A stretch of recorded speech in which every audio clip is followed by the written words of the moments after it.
Thank you, Madam Chair. Assistant Secretary Clinton Brink, the Biden administration says it maintains strategic ambiguity regarding whether the United States would defend Taiwan militarily if it suffered an armed attack by China. President Biden, however, has stated on the record 4 times that he would commit U.S. military forces to defend Taiwan. For context, then Senator Biden criticized President George W. Bush for explicitly committing a U.S. response to a Chinese invasion of Taiwan. Let's see if we can clarify what exactly the policy of the administration is here. Can you tell us, for the record, what is the policy of the administration on protecting Taiwan in the event of an attack? Sir, I think what we have said all along, and I can walk you through the entire policy, is we state that our policies, we oppose any unilateral changes to the status quo from either side. We do not support Taiwan independence. We support cross-strait dialogue. We expect cross-strait differences to be resolved by peaceful means, free from coercion in a manner that's acceptable. Is that strategic ambiguity? Sides of the strait. What you just described, is that a policy of strategic ambiguity? We don't normally use that term, sir, but others have used that term to describe. Okay, well, the president has clearly said the opposite. He has said definitively that we would commit military force in the event of an armed conflict. Do you disagree with the president, or does the president not speak for the administration?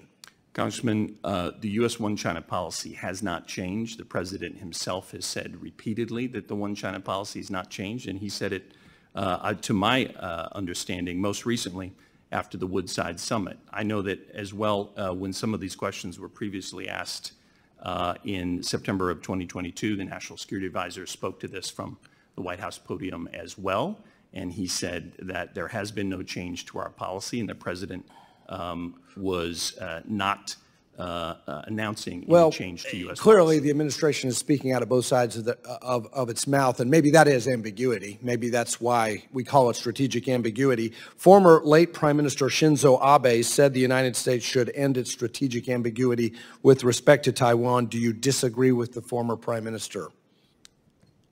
I do.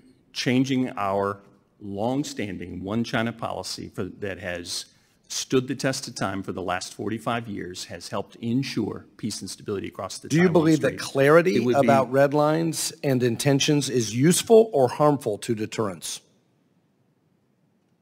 Well, Congressman, I think we've been absolutely clear about America's national interest in maintaining But that's my point. No, you're not being clear. It's exactly the opposite of clarity. This exchange we're having is a perfect example of how it is strategic ambiguity. It is ambiguity. If you took the position that ambiguity is deterrence, I would understand that.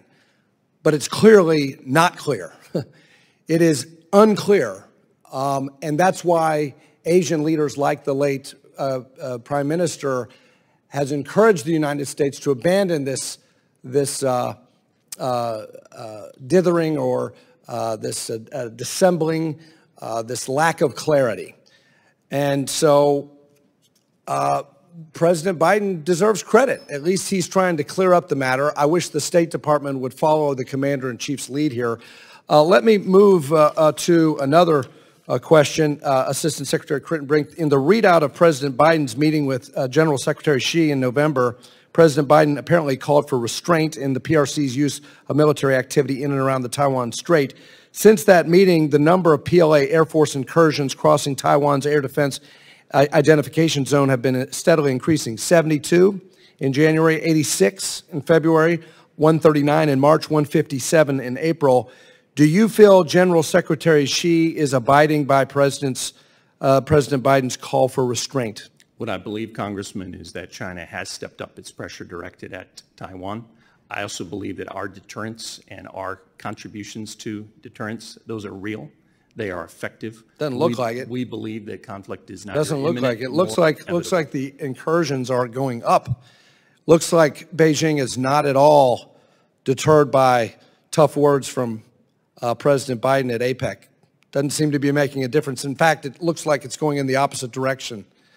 So I appreciate the attempts by the president to remove the ambiguity, and I appreciate the the calling up for restraint, but it doesn't look like the PRC is heeding those words. Congressman, we've been clear what our interests are, what's at stake. The TRA and our One China policies helped maintain peace and stability for the last 45 years, and we are proud. What we have to do is step up to the challenge that you've outlined, Congressman, and with the support of Congress and the leadership of this administration, we've done that, and we'll continue to do so. My time has expired. I yield back.